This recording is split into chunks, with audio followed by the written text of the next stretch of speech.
Aliás, o senhor tocou no assunto dos atos antidemocráticos. Qual é a avaliação que o senhor faz do relatório da senadora Elisiane Gama, senador? Aí eu vou ter que ser bem sincero, né? Com todo respeito à senadora, é uma peça de ficção. Falei isso até, fui membro da CPMI, e é ilustrado pelo fato de que não teve uma apuração, um relatório ali imparcial. A atribuição de responsabilidades, né, aos invasores, a quem ali praticou a destruição, e de fato tem que ser responsabilizado quem fez isso. Mas dois fatos chamam muito a atenção. Primeiro, a CPMI revelou que não houve um apagão de inteligência. O presidente Lula falou numa entrevista, acho que foi 18 de fevereiro ali, que teria havido um apagão de inteligência e por isso teria havido as invasões, teria sido possibilitadas as invasões. A ABIN fez as comunicações necessárias no tempo devido, com comunicações prévias, desde o dia 6, pelo menos, comunicações muito contundentes a diversos órgãos federais e mesmo distritais lá do governo do Distrito Federal.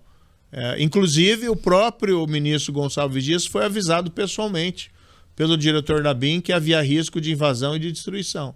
Mesmo assim, o governo não tomou providências, nem o governo federal e nem o governo distrital de maneira adequada para coibir aquelas invasões. 2, o ministro Gonçalves Dias falsificou um relatório que enviou ao Congresso. A Comissão de Inteligência do Congresso, logo após o 8 de janeiro, solicitou à ABIN que informasse se ela tinha informado sobre a ocorrência daqueles riscos.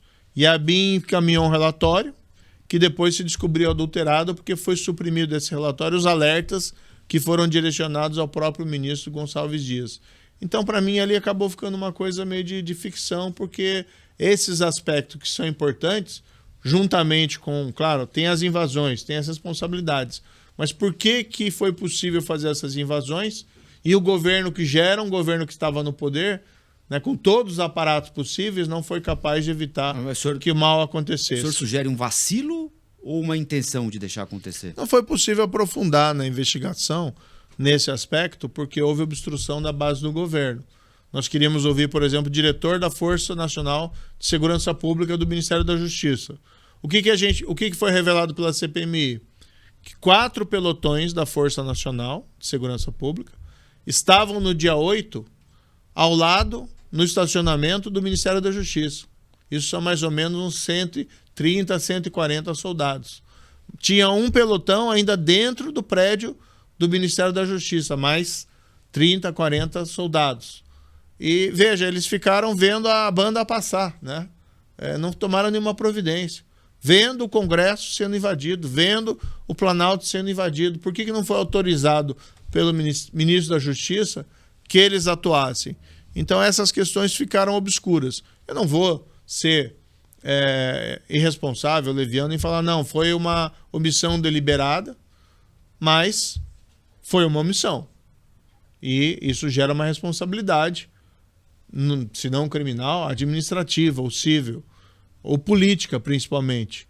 E, infelizmente, o relatório da CPMI passou ao largo dessa questão por razões político-partidárias, na minha opinião. Agora, tem muita gente, não pelo relatório da CPMI, né, mas por investigações que já estavam em andamento, sendo punida no Supremo, condenada no Supremo por tentativa de golpe de Estado. Né? Não é esse exatamente o nome, a nomenclatura do crime atribuído a eles. O senhor acha que houve uma tentativa de golpe de Estado? Então, esse episódio vai ficar obscuro, porque não foi possível fazer uma investigação muito profunda. Ainda pode ser que venham fatos, que surjam novos fatos a serem revelados.